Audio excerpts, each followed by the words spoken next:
আসসালামু আলাইকুম স্যার, আমরা আমাদের এই প্রজেক্টটাকে ফুটিয়ে তোলার জন্য আমরা এখানে অনেক কিছু বলেছি। আমার টিমমেট আপনাদের অনেক কিছু বুঝিয়ে বলেছে। আমি আর যেগুলো সম্ভব আমরা বলতে পারি। যেমন আমরা আমাদের এখানে একটা হসপিটাল, একটা টাওয়ার এবং একটা পুলিশ স্টেশন এবং একটা স্কুল অ্যাড করেছি। একটা স্মার্ট সিটিতে বা একটা আদর্শ সিটিতে আমাদের এই জিনিসগুলো থাকা অত্যন্ত প্রয়োজন। যেমন একটা আদর্শ নগর গড়ে তোলার জন্য একটা স্কুল প্রয়োজন, সেখানে মানুষ ভালো চিকিৎসা পাওয়ার জন্য একটা হসপিটাল প্রয়োজন, মানুষ ন্যায় বিচার পাওয়ার জন্য একটি পুলিশ স্টেশন প্রয়োজন। আমরা এগুলো অ্যাড করছি।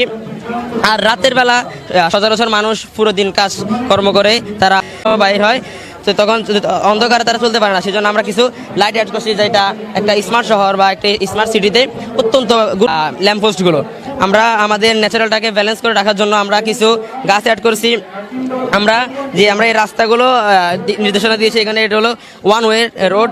এখানে আপনি এই রাস্তাগুলো ক্রস করে মানে একটা থেকে আরেকটা ক্রস করতে পারবেন, তো এটার মধ্যে আপনার ট্রাফিক কোনো আইন ভুল হবে না। তারপর আমরা একটা রুফনগর টাওয়ার, অর্থাৎ আমরা একটা বিল্ডিং অ্যাড করছি। এখানে সাধারণ মানুষরা তারা এখানে থাকবে।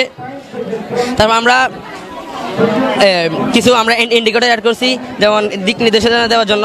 আমাদের দ্বারা যা সম্ভব হয়েছে আমরা তাই চেষ্টা করেছি। আমাদের জন্য দোয়া করবেন যেন আমরা সামনে আরও ভালোভাবে এগুলো উপস্থাপন করতে পারি, আরও ভালো কিছু প্রজেক্ট আপনাদেরকে উপহার দিতে পারি। আসসালামু আলাইকুম।